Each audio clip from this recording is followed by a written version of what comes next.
کی چیشٹا کریں، اس بات کو بھی سمجھنے کی کوشش کریں۔ میں اپنی کتاب سے نہیں پڑھنا چاہتا، میں رامائن کا وہ آخری شلوک آپ کو سنانا چاہتا ہوں جب راون کا ود ہو گیا، جب حق نے باطل پر وجے پراپت کر لی۔ کاش میرا جملہ واضح ہو جائے۔ جب لٹیرا مارا گیا اور جس کو اذیت دی گئی تھی وہ کامیاب ہو گیا، تو جب لٹیرا مارا گیا آخری مرحلے میں ہے، ایک مرتبہ شری رام جی اپنے بھائی لکشمن جی سے فرماتے ہیں کہ سنو رہتا شری لکشمن، سنو بھیا لکشمن، یہ جو راون ہے نا بڑا گیانی تھا، یہ بڑا گیانی تھا، جاؤ اس سے گیان پراپت کرو۔ اب تاریخ میں یہ لکھا ہے، ہسٹری میں یہ لکھا ہے، اتہاس کاروں نے یہ لکھا ہے، مجھے نہیں معلوم کہ والمیکی میں کیا لکھا ہے، اختلاف کے ساتھ کیا لکھا ہے اور کیوں لکھا ہے، وہ جا کے تحقیق طلب ہے جو کریں، مگر جو لفظیں تاریخ میں ملی ہے وہ یہ ہے کہ شری رام نے اپنے بھائی سے کہا کہ جاؤ جاؤ لکشمن، یہ گیانی ہے، اس سے گیان پراپت کر لو۔ شری لکشمن جی گئے، عدم توجہی کی بنیاد پر، یہ میرا تعلیقہ ہے، عدم توجہ ہی کی بنیاد پر وہ جا کے راون کے سرہانے کھڑے ہو گئے۔ سرہانے کھڑے ہونے کے بعد کہنے لگے مجھے میرے بھیا نے بھیجا ہے، وہ چاہتے ہیں کہ تو مجھے گیان دے۔ اس نے سر سے پیر تک دیکھا اور دیکھنے کے بعد کہا جاؤ، تمہیں تو ابھی گیان لینے کا طریقہ بھی نہیں آتا، میں تمہیں گیان کیسے پردان کر دوں۔ یہ سننا تھا۔ شری لکشمن جی واپس پلٹے، رام جی کی خدمت میں گئے اور مریادہ پروشتم شری رام جی سے کہنے لگے حضور اہنکار دیکھ رہے ہیں، مرتیو کے دوار پہ کھڑا ہے، جانکنی کے عالم میں ہے، لاسٹ مومنٹ ہے، جانے والا ہے، اس دنیا سے رخصت ہونے والا ہے، مرتی کے دوار پہ کھڑا ہے، مگر اہنکار دیکھ رہے ہیں، تکبر دیکھ رہے ہیں۔ اہنکار کا ترجمہ کر دوں، اہنکار دیکھ رہے ہیں، ایگو دیکھ رہے ہیں، ایٹیٹیوڈ دیکھ رہے ہیں، غرور دیکھ رہے ہیں، گھمنڈ دیکھ رہے ہیں۔ کہا ہوا کیا؟ توجہ، ہوا کیا؟ کیا بات ہے؟ دیکھیں بڑا احساس کیجئے تو بڑا عظیم جملہ ہے۔ شری رام کا اپدیش یہ ہے کہ کوئی غضب میں آئے تو اس پر غضبناک نہ ہو جاؤ، آہستہ سے پوچھو ہوا کیا تھا۔ ہائے میرا جملہ واضح ہو جائے۔ یعنی غضبناک قوم کو خاموش کرنے کا جو رام راجیہ طریقہ ہے وہ شرافت ہے، شرارت نہیں، وہ شرافت ہے۔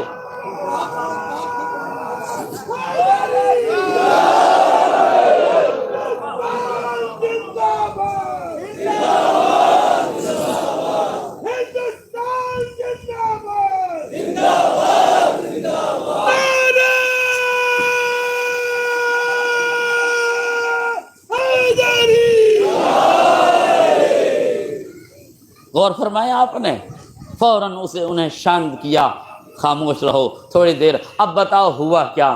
کہنے لگے براتا شریف مرتیو کے دوار پہ کھڑا ہے، مگر کتنا اہنکاری ہے، کتنا متکبر ہے، کتنا غرور میں مبتلا ہے، کہہ رہا ہے تمہیں تو ابھی شکشا پراپت کرنا نہیں آتا۔ شری رام مسکرائے، مسکرا کے پوچھا تم کھڑے کہاں تھے؟ تم کھڑے کہاں تھے؟ کہا میں اس کے سرہانے کھڑا تھا۔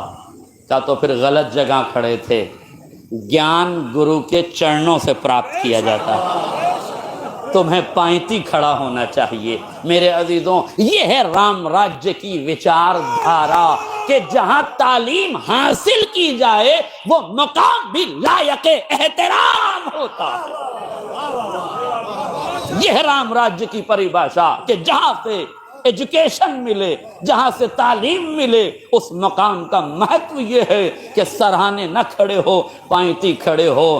بھائی کا اپدیش سنا، فوراً پہنچے، جانے کے بعد پائنتی کھڑے ہوئے، راون کی آنکھوں میں آنکھیں ڈال کے کہا اب تو مجھے گیان دے دو، اب تو میں صحیح جگہ کھڑا ہوں۔ اب جملہ سنیے، آخری فرق تک توجہ چاہتا ہوں۔ راون نے جیسے ہی یہ سنا، یہ دو روایتیں ہماری سن لیجئے تاکہ بات کو سمجھنے میں آسانی ہو جائے۔ معصوم فرماتے ہیں خذ الحکمت ولو کان من اہل النفاق، حکمت جہاں سے پانا لے لینا، چاہے نفاق کے سینے ہی میں کیوں نہ ہو۔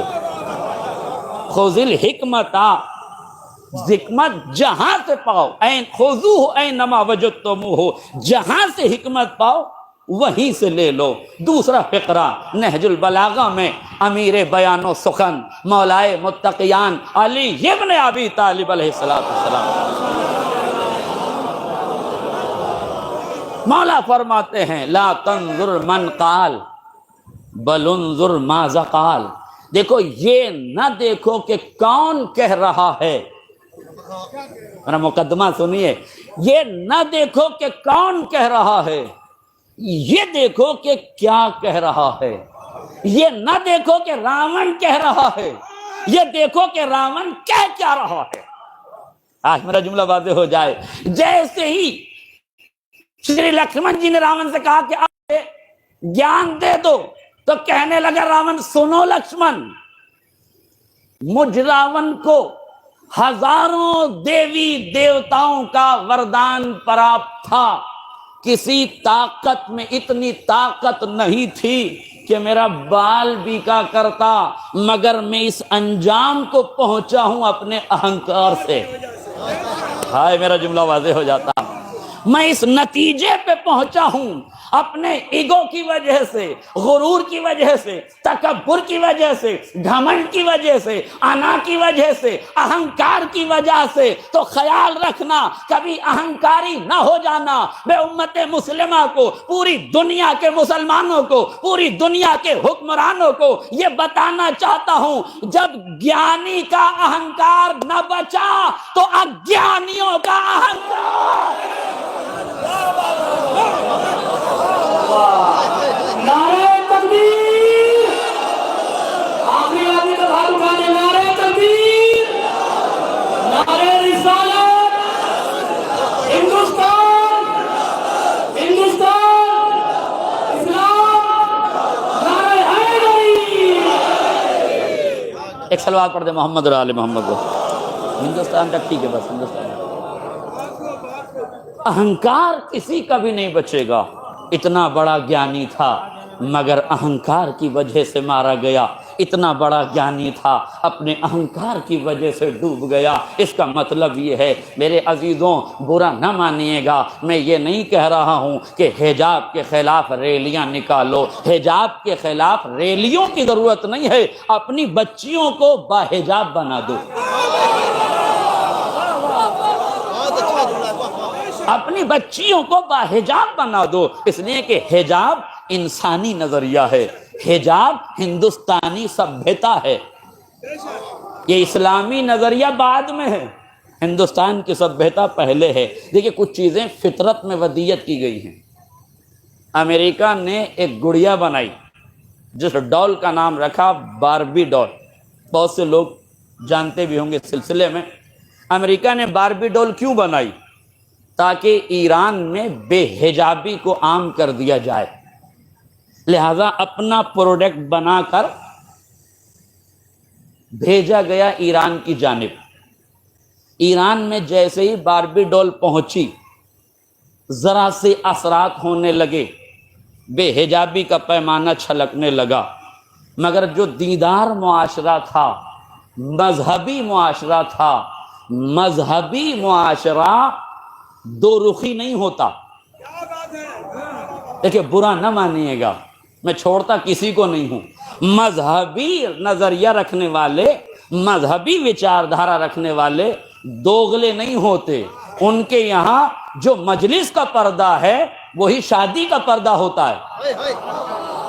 آئے میرا جملہ واضح ہو جاتا، جو مجلس کا پردہ ہے وہی شادی کا پردہ ہے، اس لیے کہ جہاں حجاب ہوس سے بچنے کا ذریعہ ہے تو مجلس سے زیادہ ہوس شادی کی ہے، اس لیے وہاں سے بھی بچنا ضروری ہے۔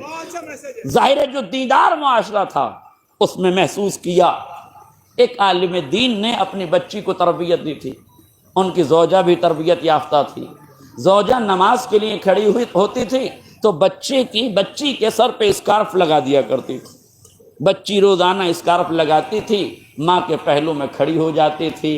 اچھا اسکارف بچی کی وہی ماں لگائے گی جسے خود لگاتا ہو؟ تو اسے کیا پتہ جسے خود ہی اسکارف کا پتہ نہ ہو. اسکارف لگایا، بچی کو کھڑا کیا، چند دن بچی اس کے ساتھ نماز پڑھتی رہی.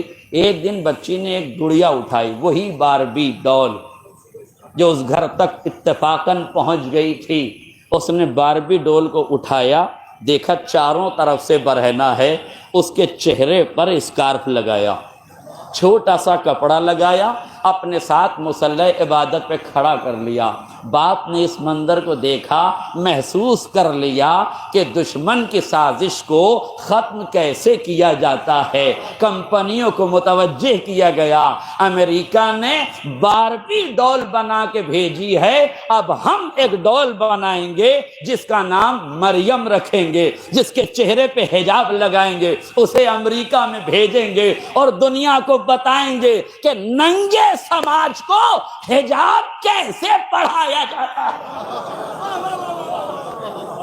جب گئی ہے تو تک لکھا ہے ہسٹری نگاروں نے اور تحقیق کرنے والوں نے یہ لکھا کہ جیسے ہی مریم مقدس کی تصویر کی شکل میں گڑیا کو حجاب کے ساتھ روانہ کیا گیا، عیسائی حلقوں میں کھلبلی مچنے لگی، فوراً ہاتھوں ہاتھ اسے خریدا جانے لگا. باربی کی ساری تجارت ختم ہو گئی، مریم مقدس کے ذریعے سے حجاب ننگے سماج میں رائج کر دیا گیا.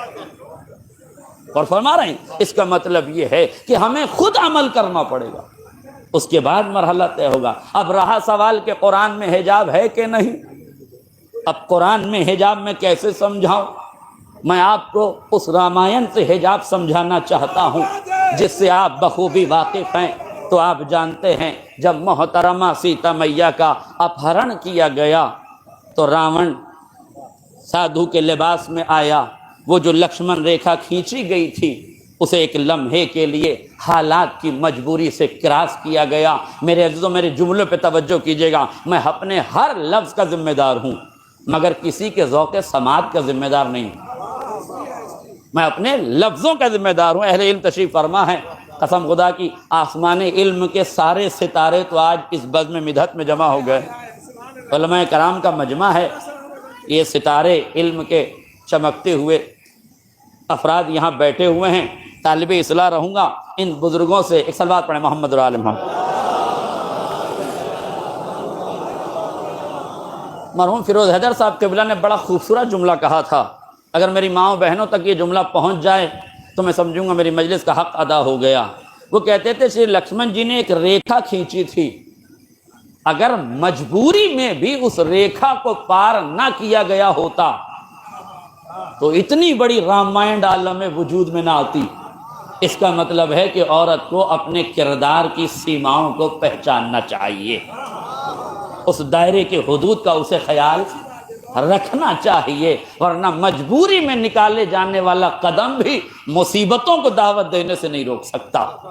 نتیجہ یہ ہوا کہ جب یہ اپہرن ہو گیا، تاریخ میں لکھا، والمیکی رامائن میں بھی اس کا ذکر موجود ہے کہ جب یہ اپہرن کر کے راون چلا تو محترمہ سیتا چونکہ ایک ذہین اور سمجھدار خاتون تھی اور محترم خاتون تھی، اور ایسی احترام اور محترم خواتین کا ہم تہے دل سے، ہردے کی گہرائی سے ان کا احترام کرتے ہیں، کرنا چاہیے. صاحب شعور کی ذمہ داری ہے کہ ہر مذہب کے بزرگوں کا احترام کرنا سیاست نہیں سکھاتی، شرافت سکھاتی ہے.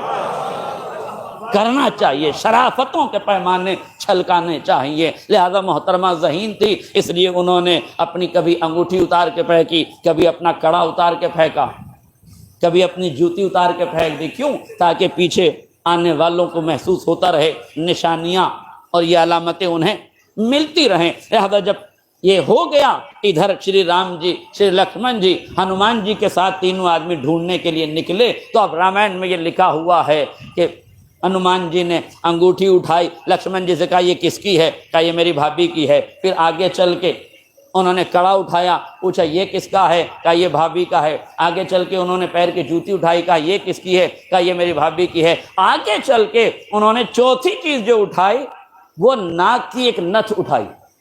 ناک میں پہنے جانے والا ایک وستو یا نتھ جسے کہتے ہیں، نتھنی جسے کہتے ہیں، اسے اٹھایا. اور اٹھانے کے بعد شری لکشمن جی کو دیکھ کہا آپ اسے پہچانتے ہیں؟ انہوں نے کہا نہیں، میں اسے نہیں پہچانتا.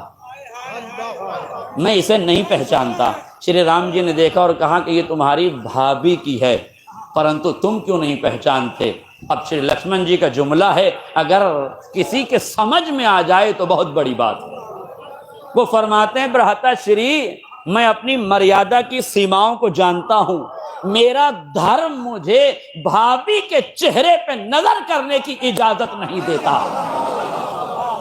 میرے عزیزوں، برقع حجاب کا نام نہیں ہے، برقع لباس کا نام ہے۔ حجاب آنکھوں کی حیا کو کہتے ہیں، مزاج کی شرافت کو کہتے ہیں، نظروں کی مہانتا کا نام پردہ ہے، دنیا کی نیچتا کا نام پردہ نہیں ہے۔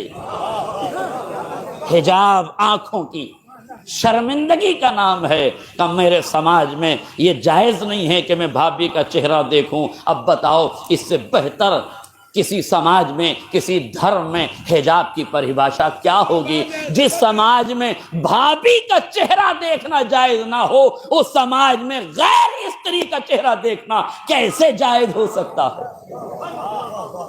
برقع لباس کا نام ہے، حجاب کا نام نہیں ہے۔ اس لیے جملہ سن لیجئے، اور جو نوجوان اس جملے کو سمجھ جائیں انہیں میری طرف سے سبحان اللہ ہے۔ برقع لباس کا نام ہے، حجاب کا نام نہیں ہے۔ اس لیے جب برقع تنگ ہو جاتا ہے تو وسیع النظر فقہا اس کی حرمت کا فتویٰ دیتے ہیں۔ ایک صلوات پڑھ دے محمد را آل محمد۔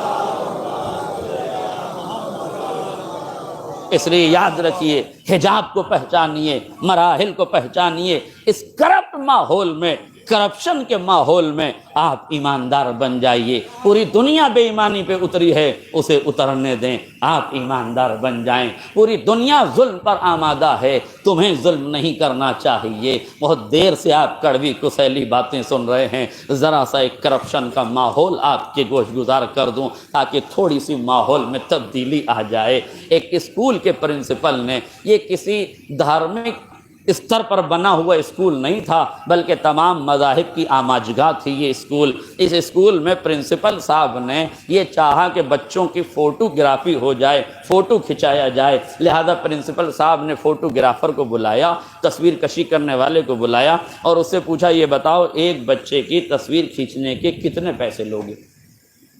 اس نے کہا حضور ویسے تو 20 روپے لگتے ہیں، مگر چونکہ معاملہ شکشا کا ہے، ودیارتھیوں کا ہے، اسٹوڈنٹ کا ہے، اس لیے آپ مجھے 10 روپے پرتی بچہ دے دیجیے گا۔ پرنسپل صاحب نے سویکار کیا، ایکسیپٹ کیا، قبول کیا، اور قبول کرنے کے بعد کلاس ٹیچر کو بلایا اور بلا کے کہا بچوں سے کہنا کل 20 روپے لے کر آئیں، ان کا فوٹو کھینچے گا۔ پرنسپل صاحب نے کلاس ٹیچر سے کہا کہ جا کے کہنا کہ کل 20 روپے لے کر آئیں۔ جس اسکول کا پرنسپل اتنا مہان ہو، اس کے کلاس ٹیچر کی مہانتا کا کیا عالم ہوگا؟ اس نے جا کے بچوں سے کہا کہ اپنے گھر جانا تو کل 50 روپے لے کے آنا، اس لیے کہ تمہارے فوٹو کھینچا جائے گا۔ ظاہر مہان ٹیچر سے تعلیم یافتہ بچہ کتنی ترقی پہ جانا چاہیے۔ یہ گھر پہنچا، اپنی اماں سے کہا کہ کلاس ٹیچر نے 100 روپے منگائے ہیں۔ کہا اچھا 100 روپے منگائے ہیں، ٹھیک ہے کوئی بات نہیں۔ اب میں معذرت چاہتا ہوں خواتین سے، جملہ ساری خواتین ایسی نہیں ہوتی لیکن سماج میں ایسی خواتین بھی ہوتی ہیں، ورنہ یہ واقعہ کیوں رونما ہوتا۔ خاتون خانہ نے کہا ٹھیک ہے ابا کو آنے دو، بات کرتی ہوں۔ بچہ تو شب میں سو گیا مگر ماں کی مامتا تو جاگ رہی تھی۔ اب پتہ نہیں کون سی مامتا تھی جو جاگ رہی تھی، مگر فوراً شوہر نامدار کو مخاطب کر کے کہا کہ کل بچے کے اسکول میں بچے کا فوٹو کھینچے گا، انہوں نے 200 روپے منگائے۔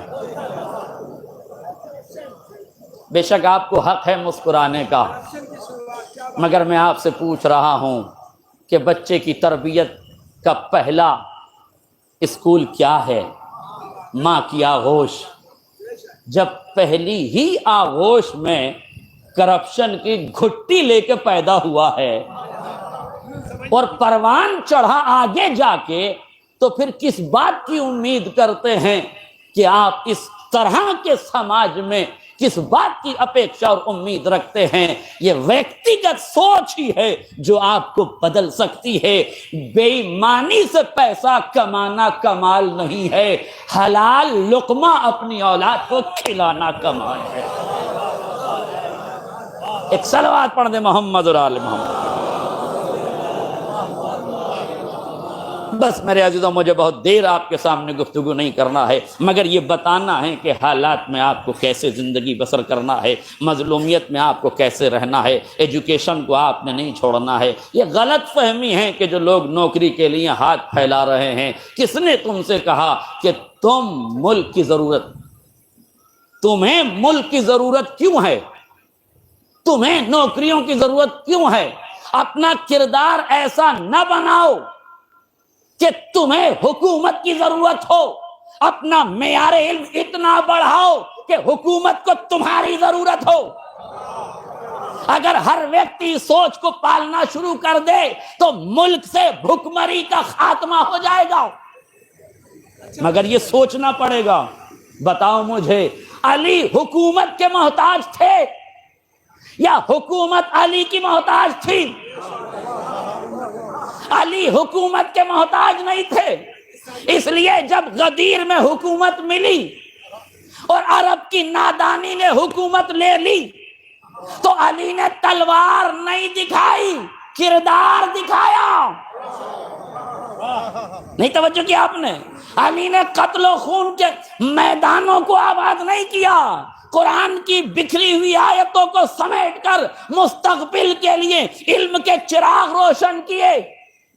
کہ نہیں آپ مجھے بتائیے، اور علی کیسے خاموش رہے؟ کوئی آدمی حق پر کیوں خاموش رہتا ہے؟ سمجھیے حق پر کیوں خاموش رہتا ہے، اور اس خاموشی کو ملک کی بقا کا پیمانہ سمجھیے۔ یہ بلیدان رائے گا نہیں جائے گا، ملک محفوظ ہو جائے گا، ملک کی عزتیں محفوظ ہو جائیں گی، اس لیے بلیدان دینا ضروری ہے۔ جب لکش بڑا ہو تو لکش کی پراپتی کے لیے بڑے بڑے بلیدان دینے پڑتے ہیں۔ پہلا بلیدان یہ ہے، ظلم کے مقابلے میں صبر کرو، جہل کے مقابلے میں علم حاصل کرو، کرپشن کے مقابلے میں ایماندار بن جاؤ، مانگنے کے مقابلے میں دینے والے بن جاؤ۔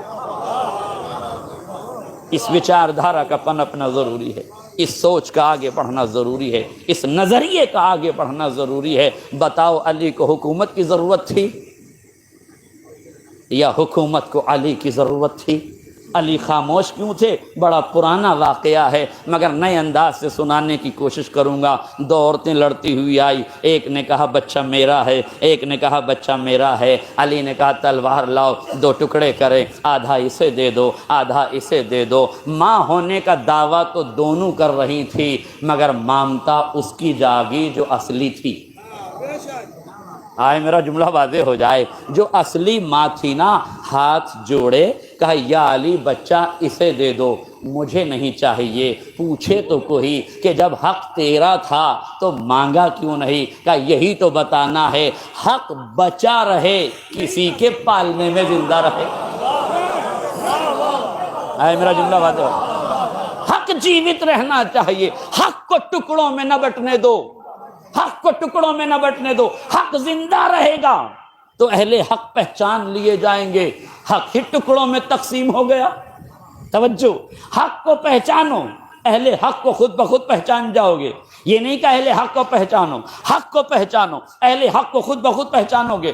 دونوں ہیں دعویٰ کر رہی ہیں، وہ کہہ رہی میرا بیٹا ہے، وہ کہہ رہی میرا بیٹا ہے۔ علی نے کہا تلوار لاؤ، تاریخی جملہ ہے، جو سمجھ جائیں انہیں میری طرف سے سبحان اللہ توجہ کیجئے گا۔ علی نے کہا تلوار لاؤ، دو ٹکڑے کرو، آدھا اسے دے دو، آدھا اسے دے دو۔ حقیقی ماں چیخ اٹھی، یا علی بچہ مجھے نہیں چاہیے، اسے دے دو۔ یہ بھی ماں کا دعویٰ کر رہی ہے، یہ بھی مامتا کا دعویٰ کر رہی ہے، مگر رشتوں کو کٹنے پہ تیار کون ہو گئی؟ رشتوں کو بچانے کے لیے بلیدان دینے پہ تیار کون ہو گئی؟ سماج میں ایسی ماؤں کو پہچان کے سلام کرو۔